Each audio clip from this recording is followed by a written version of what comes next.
Ek het een baie belangrike ding vergeet en dit is volgende Sondag. Volgende Sondag is ons feesgeleentheid. Dit is Pinkster, so ons vier Pinkster, maar tweedens ook, ons vier Waterval se verjaardag. Ons gemeente is 105 jaar oud. Dis dan fantasties, né? So ons vra julle om asseblief volgende Sondag 'n klein bordjie eetgoed saam te bring vir die feesgeleentheid. Hoekom? Behalwe dat ons fees vier daar mense saam met ons fees. Ek weet nie of julle weet nie, uit Waterval gemeente het 16 gemeentes ontstaan. So ons is eintlik maar die moeder in die omgewing. En 2 van ons kinders, dis nou Triomf gemeente en Grydien gemeente, is ook volgende Sondag hier saam met ons. So ons behoort 'n mooi vol kerk te hê. Hulle is ons gaste en dan is daar ook ander individue wat ook kom. So asseblief kom woon ons feesgeleentheid by en bring net 'n klein bordjie eetgoed. Ons sal dit verskriklik waardeer. Daar is die trompet gaan weer wees, Sorina gaan weer wees en daar is moontlik 1 of 2 van ons gemeentelede wat ook saam met Pieter hang af van hulle stemme, wat ook gaan saam met Pieter dan die musiekkant hanteer. Goed, dankie Jenny. Ons sê baie dankie vir die geleentheid om ook vanoggend hier te wees. Het is lekker om by julle te wees, lekker om saam te kuier, ook Willie. Ons was in dieselfde klas gewees en daar is nog 'n klasmaat daar agter. Dominee Pieter, welkom ook. Maar meer as dit, ons en Willie, hulle het ook in dieselfde gebou gebly toe ons studente was. Ons was maar arm, maar ek dink hulle het baie meer by ons kom tee drink, want ons het kondensmelk in ons tee gegooi. So vandag sal ons maar by hom kom tee drink. Kom ons sit so, dan sluit ons die oë. Dit gaan goed met die mens vir wie uitkies en laat nader kom om in die tempel te bly. Laat ons die goeie dinge in die huis in oorvloed geniet. Die goeie dinge in die heilige woning. Amen. Genade vir julle van God ons Vader en die Here Jesus Christus deur die werking van die Heilige Gees. Kom ons sit so, dan bid ons saam. Ons heilige God, lig, ewige glans, skepende krag. Ons dank U vir hierdie dag. Here, U is die een wat lig maak in die duisternis, vreugde bring vir treurendes, troos in swaarmoediges, helderheid in die wat verward is. U gee lewe vir swakkes. Maar dit is ook in elkeen van ons dat U lig plaas. U woord is die lig. En daarom bid ons vanoggend, Here, praat met ons. U waarheid is die lewe. Maak dit lewend in ons. Ons bid dit in Jesus se naam. Amen. Aanvanklik het ek my studies gerig op bitterheid en haat en die siekte wat dit voortbring. Want dit is nou maar so, as jou lewe net bestaan uit bitterheid, dan gaan jou liggaam op 'n stadium nie meer saamstem daarmee nie. En toe het ek gedink, dis dan te negatief. Die positiewe is vergifnis.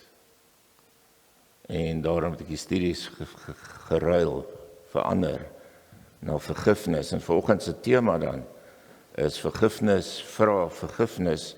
En ons gaan lees uit Efesiërs 4.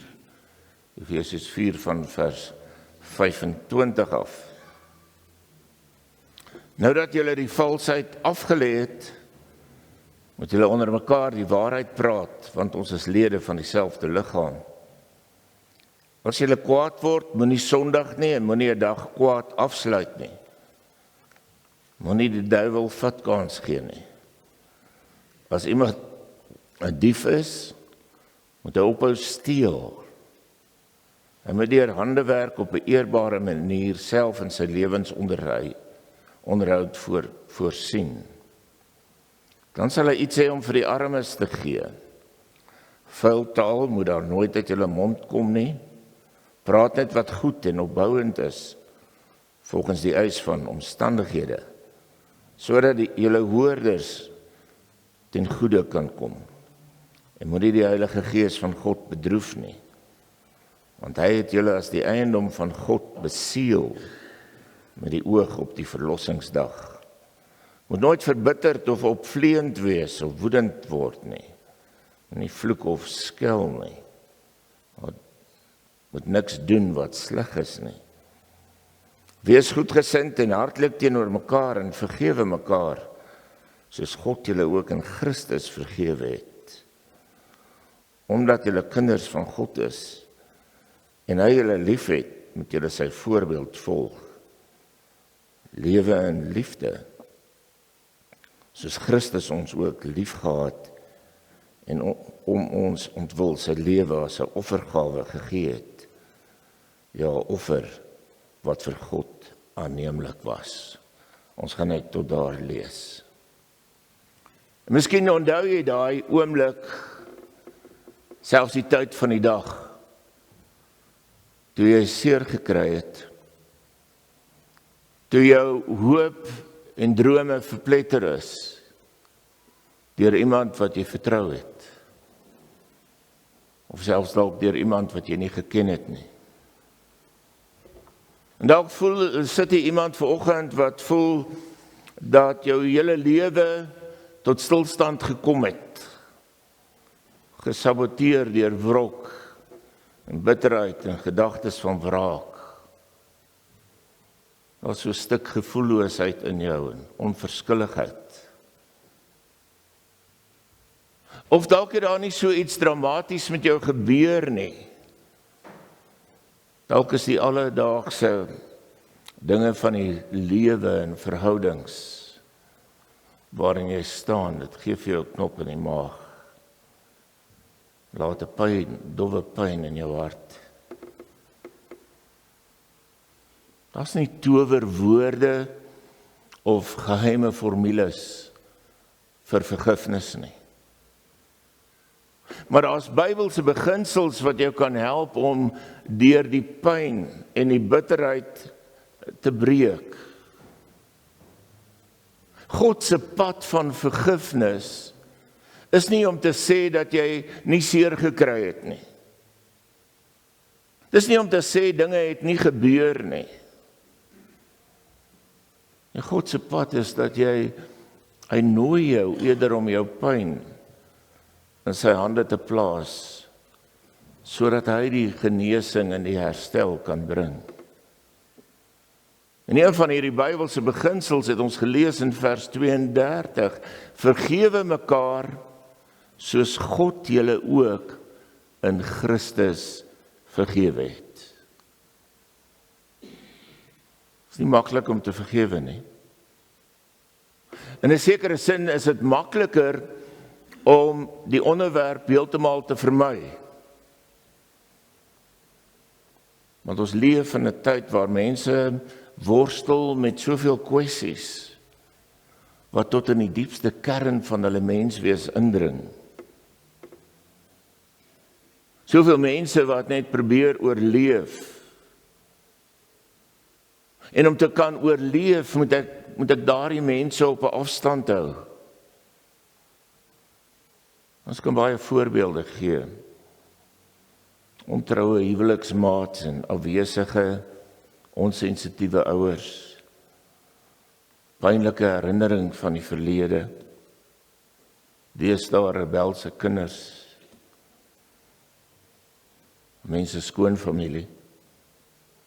Daar ongenadigde baas. Ons kan aanhou en aanhou.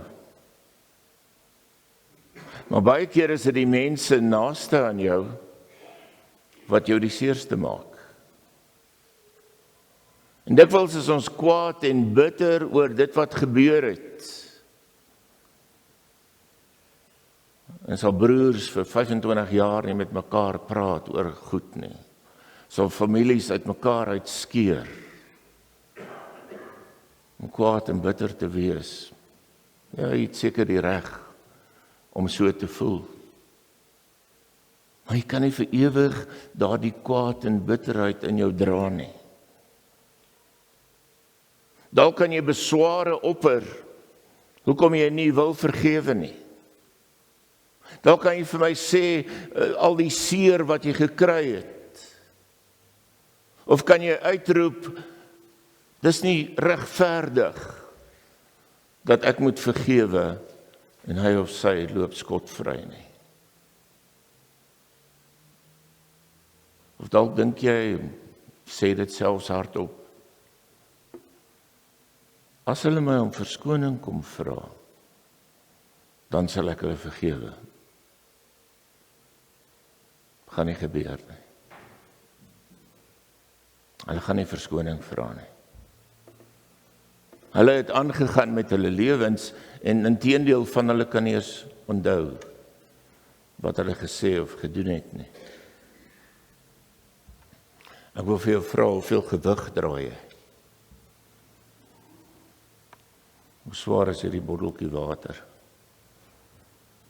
Seker nie te swaar nie. Het gaan nie oor die gewig nie, het gaan oor hoe lank jy hom kan dra. Is nou maklik om vas te hou. Gaan jy hom vir 'n week so kan hou? 'n maand? 'n jaar? Jare? Hoe swaar word hy dan? Aanvanklik begin as iets kleins. Maar is nou swaar, en jy dra ook swaar daarin. Is dit nie tyd om te laat gaan nie? Onthou, as jy vergewe, dan sê jy nie, dit wat met jou gebeur het, is nou reg nie. God het nog nooit sonde goedgekeur nie. Trouwens, God haat sonde. Dink maar net aan daai owerspelige vrou. Hy vergewe haar, sonder om haar sonde goed te keur. Net soos God mense se sonde vergewe, keer jy ook nie goed dit wat met jou gebeur het nie. Baie keer dink mense, as hulle vergewe, dan moet hulle vir daai persoon gaan sê, ek het jou vergewe. En daarvoor sien hulle nie kans nie. Vergifnis is nie versoening nie. Vergifnis is tussen jou en God, waar jy vir God sê, vergewe daai persoon. Versoening veronderstel, jou oortreder kom ook by. En dit is goed as daar versoening is, maar baie keer is dit nie wenslik nie. Baie keer is dit nie moontlik nie. Vergifnis is ook nie 'n algemene kwytskelding van straf nie. As iemand jou ingedoen het met geld, moet hulle daai geld terugbetaal. En jy gaan waarskynlik nie weer vir hulle leen nie, maar jy kan hulle vergewe. Die hofprosesse gaan nog aan. Vergifnis is ook nie om te vergeet nie. En ja, daar is dominees, en dalk het jy dit al gehoor, wat sê, as jy nie vergeet het nie, het jy nie vergewe nie. Dis 'n onmoontlikheid wat ons op ons mense lê. Hoe kan jy vergewe? In my geval, hoe kan ek vergeet, ek het vergewe, dat 'n taxi my broer doodgery het? Ek het vergewe, maar ek het nie vergeet nie. Dis juis 'n demonstrasie van genade, wanneer jy ten volle bewus is van wat gebeur het en nogtans kies om te vergewe. En baie keer is dit nodig dat jy moet onthou sodat jy nie weer gevang word deur daardie slaggat nie. Vergifnis is ook nie 'n teken van swakheid nie. En dis veral mans wat geneig is om vergifnis te wil systap, omdat hulle dit as 'n teken van swakheid en vernedering sien. Maar vergifnis vra moed, krag, sterk karakter, 'n afhanklikheid van God. So hoe kan ek iemand anders vergewe, want uit myself uit kan ek dit nie doen nie. Vergewe mekaar, soos God julle in Christus vergewe het. Ware vergifnis het sy oorsprong in die hart en in die gedagte van 'n genadige God. Vergifnis is alleen moontlik omdat die lewende God die mens in sy vergewende liefde eers vergewe het. En in Christus kan ons sien wat vergifnis van sonde werklik beteken. Christus het die mens se skuld by God betaal. En daarom word die mens vrygespreek. Jou skuld word afgeskryf. Paulus skryf in 1 Korintiërs 6 daarvan vers 9 af, praat hy oor 'n klomp sondes, en nadat hy dit opgenoem het, sê hy daar in vers 11, maar julle het julle sondes laat afwas, julle is geheilig, julle is vrygespreek in die naam van die Here Jesus Christus en deur die Gees van ons God. Deur hierdie verlossingsdaad van God in Christus, deur die geskenk wat hy vir jou gee in vergifnis, word jy vrygespreek van jou skuld en so gereinig. Waarskynlik een van die grootste wonderwerke wat kan plaasvind in jou lewe. Jesus het jou vergewe. Totaal en al. Sodat skryf Paulus in Kolossense 1 vers 22, sodat jy heilig, sonder smet en onberispelik voor hom kan staan. Daarom dat Paulus ook verder skryf in Romeine 8 vers 1, daarom is daar dus geen veroordeling vir die wat in Christus Jesus is nie. Ons almal dink vergifnis is 'n wonderlike ding. En ons stem saam daarmee, totdat jy iemand moet vergewe. Totdat iemand op jou pad kom, wat jy moet vergewe. Hoe kan ek vergewe? Want uit my eie wil ek nie 'n oog vir 'n oog. Klink vir my baie beter. Ek sal eerder daai deel van die Bybel gaan lees. Kan ek hom voorlê met 'n plank in 'n donker gangetjie. Dit wil ek eerder doen. Die wêreld sê ook vir ons, jy het alle reg om met bitterheid, haat en woede, laster en kwaadwilligheid te reageer. Maar jou motivering om ander te vergewe kan nie deur die wêreld voorgeskryf word nie. Jou motivering moet wees, ek is deur God vergewe, toe ek dit nie verdien het nie. Ja, ons sal ander redes gee, hoekom ons wil vergewe. Jy sal dalk wil sê, ek wil nie met 'n skuldige gewete loop nie. Wil nie hel toe gaan nie. Wil weer my mense eendag sien.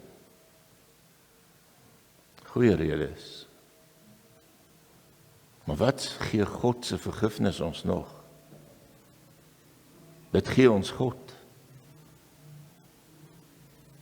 Waar is God in al hierdie redes as jy iemand moet vergewe? In elke rede moet hy die skat van ons lewe wees. En vergifnis is in wese God se manier om daai hindernisse wat daar is, sodat ek nie met hom kan gemeenskap hê nie, om dit te verwyder. Deur ons sonde te kanselleer, ons eie sonde. Deur daarvoor te betaal, kan ons hom beter leer ken. Kan ons naby hom leef. Kan ons in sy teenwoordigheid leef. Kan ons die vreugde hê om God se kinders te wees. Dis wat vergifnis aan ons doen. Om naby God te wees. As ek om ander redes om vergifnis vra, en God is nie daarin nie, dan gaan dit net oor myself. Verstaan ek regtig dan wat vergifnis is? Maar nou moet ek ander mense vergewe. Hoe kan ek doen dit wat so vreemd is vir my? Hoe kan ek dit verander? Vergewe soos God ons vergewe het. Paulus skryf in Kolossense 3, van vers 12, julle is die uitverkore volk van God wat hy baie lief het. Daarom moet julle meelewend, goedgesind, nederig, sagmoedig en verdraagsaam wees. Wees geduldig met mekaar en vergewe mekaar as die een iets teen die ander het. Soos die Here julle vergewe het, moet julle mekaar ook vergewe het. Soos die Here julle vergewe het, moet julle mekaar ook vergewe. Dis die patroon wat ons moet volg. Dis die riglyn wat ons het. Vergifnis vra vergifnis. Vergifnis kom van hom. Dis volbring deur sy seun. En dit lei ons terug na hom met ons sondes in die see gewerp. Daarom, as ek die vreugde van God ervaar, omdat hy my vergewe het, moet ek ander ook vergewe. 'n gewone Afrikaans gesê, God skenk vir jou vergifnis. En jy het daai vergifnis in jou. En nou moet jy dit uitdeel. Jy kan nie uitdeel wat jy nie het nie. Maar omdat hy jou vergewe het, het jy vergifnis. En God se vergifnis wat in jou is, moet oorloop in genade teenoor ander. Want daai vreugde en vergifnis en genade van die barmhartige God, wat jy gekry het, jy kan nie daai barmhartigheid verwerp nie. Jy kan nie verag dit wat jy van God geniet nie. Vreugde in die Here, wat sy eie seun nie gespaar het nie, maar hom oorgegee het vir jou, kan nie kwaad met kwaad vergeld nie. Genade sal lief wees om genadig te wees. Vreugde in die Here wat lankmoedig is, kan nie saamleef met ongeduld nie. Dit sal veg vir daardie oorwinning wat jy behaal het in Jesus Christus en wat jy in God bewonder. Vreugde in die Here moet jy uitdeel. Vergifnis vra, vergifnis. Daar's 'n gelykenis geskryf in Matteus 18. Julle ken dit. Gelykenis van die ondankbare amptenaar. Dit gaan oor die koning wat besluit het om hierdie amptenaar wat hom miljoene rande geskuld het, om sy skuld af te skryf. En hy doen dit omdat hy die amptenaar jammer gekry het. Hy gee die amptenaar nog 'n kans. Hy kan sonder skuld oorbegin.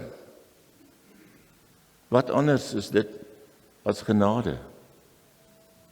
En sonder die koning se vergifnis sou daardie amptenaar in kettinge geboei word. Sou hy nooit geleentheid gegee word om sy skuld te kon afskryf nie. En terug te betaal nie.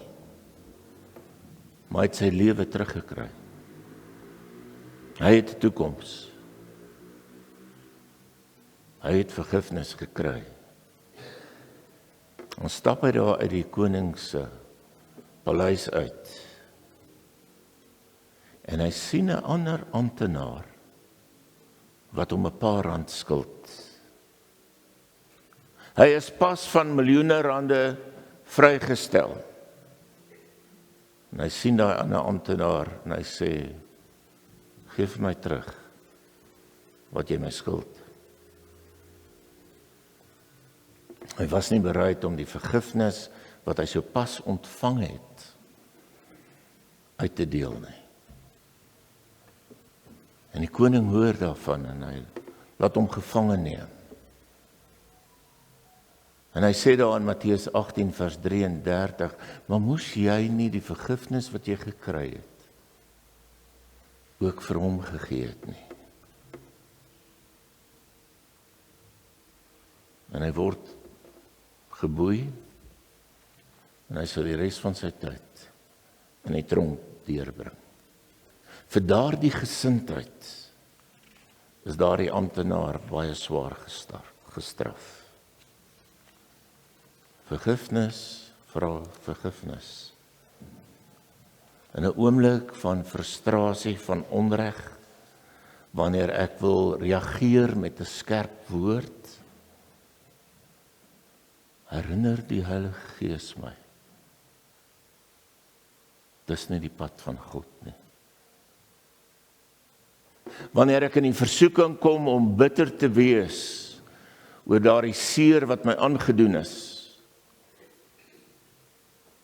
dan fluister hy vir my, dink wat Jesus vir jou gedoen het. Dink oor jou sonde, wat vergewe is. Ons is kinders van die Here en ons verklaar dat ons 'n nuwe natuur het. Maar kom ons wees nie te heilig en kom ons sê vir mekaar, selfs met hierdie nuwe natuur word 'n mens kwaad. En hy waarsku ons juis hier, moenie die dag kwaad afsluit nie. Vergewe mekaar. Ons moet aan ons vrugte geken word.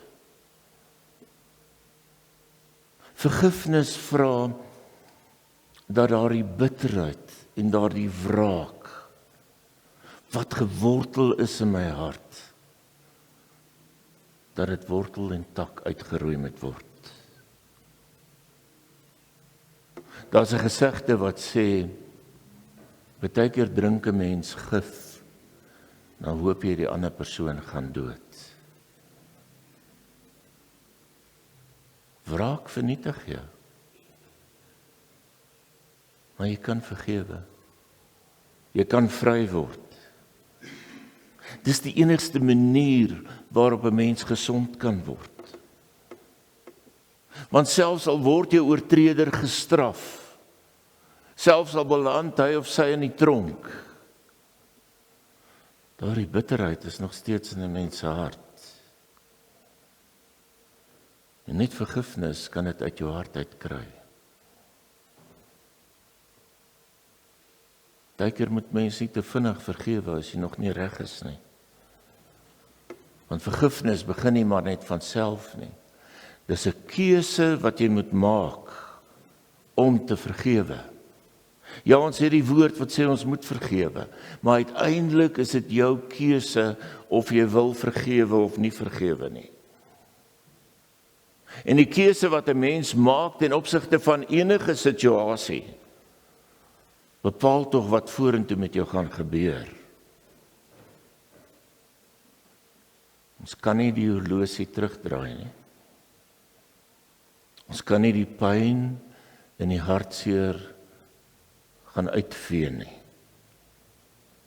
Maar jy kan 'n keuse maak om nie meer die slagoffer van jou verlede te wees nie. Dalk het jy pyn ervaar. Maar wat gedoen is gedoen. En ek is jammer as jy in jou lewe seer gekry het. Maar met 'n keuse om te vergewe, kan jy jouself in die posisie plaas om vry te lewe.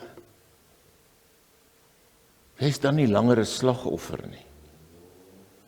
Jy is vry om te lewe, lief te hê, te vergewe, ander te help. Die dansende lewenskrag, genesing en genade wat God gebruik om jou uit die krake van jou gebrokenheid uit te kry. Wanneer hy herstel en jou verlos. Wanneer jy nie meer vassit in daardie goed en daai persoon nog steeds jou lewe beheer nie. Vir baie lank het die taxi-drywer my lewe beheer. Totdat ek hom vergewe het, laat gaan het.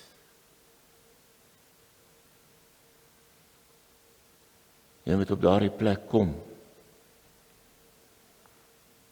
Al kom daar nie 'n verskoning nie. Al sê mense, nee, hulle is jammer oor wat hulle teen jou gedoen het nie. Maar God se manier van doen is dat jy moet vergewe, sodat jy kan vrykom.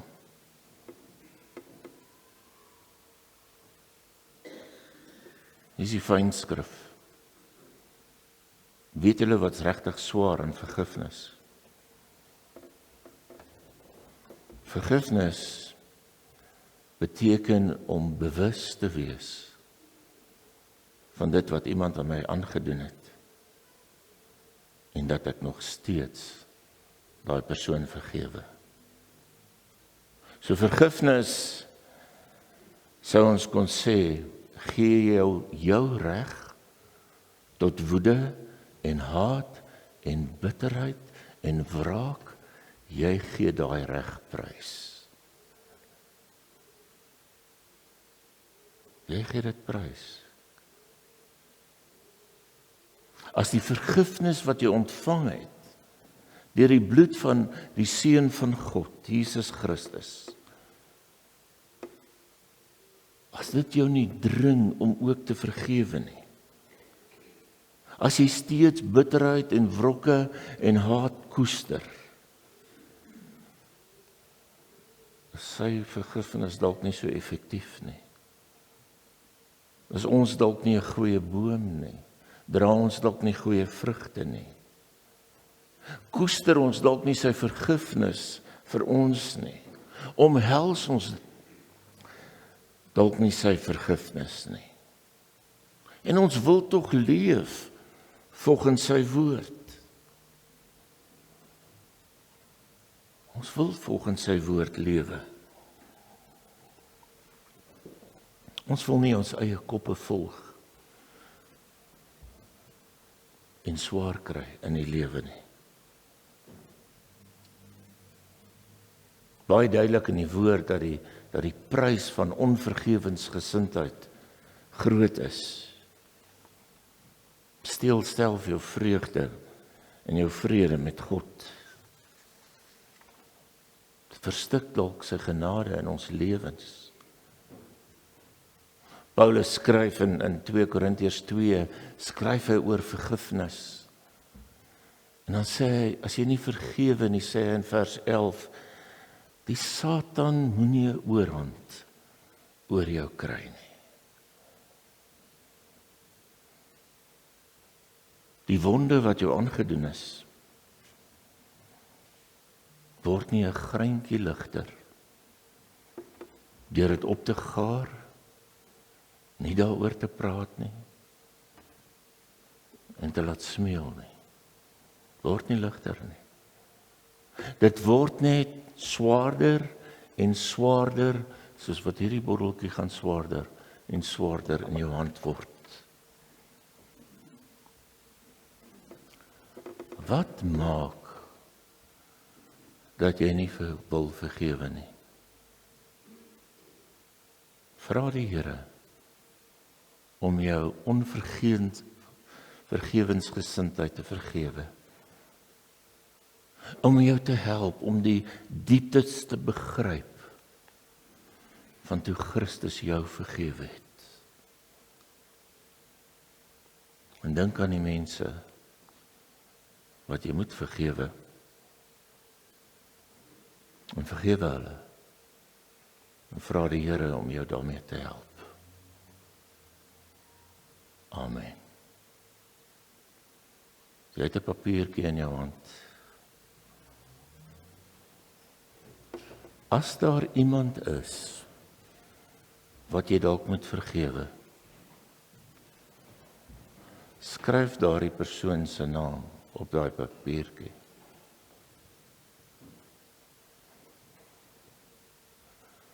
En dalk het jy self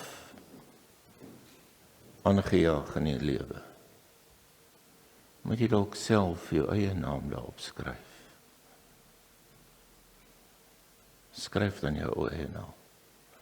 Ek ken julle nie, so hoe ons dit gaan doen. Skryf daai naam wat jy moet vergewe. En dan kom gooi jy dit hier voor in hierdie tas. En ek sal die tas saam met my vat. Ek gaan dit nie met Dominee Willie deel nie. Ek vat dit en ek sit dit in my kar. En ek sal dit vernietig. Moenie langer met wrokke loop nie. Moenie langer met bagasie loop nie. Skryf daai naam op en kom gooi dit hier voor. Ek gee geleentheid daarvoor.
Ons sit so dan bid ons saam.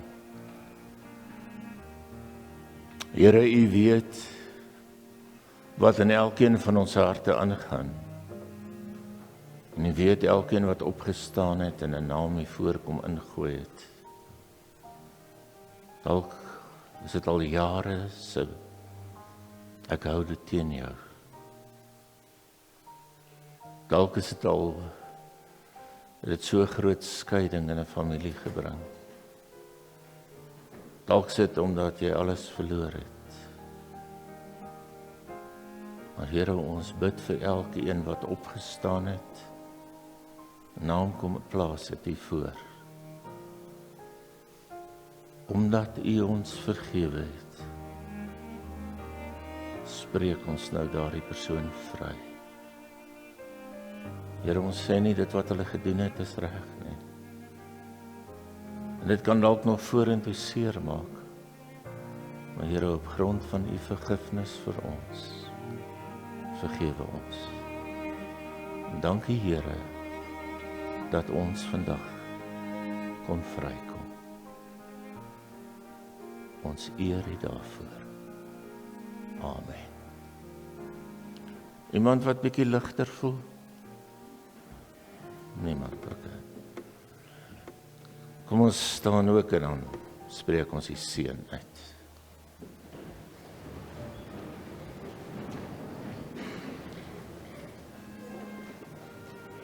Mag die genade van ons Here Jesus Christus en die liefde van God ons Vader en die gemeenskap van die Heilige Gees met julle elkeen wees. Amen.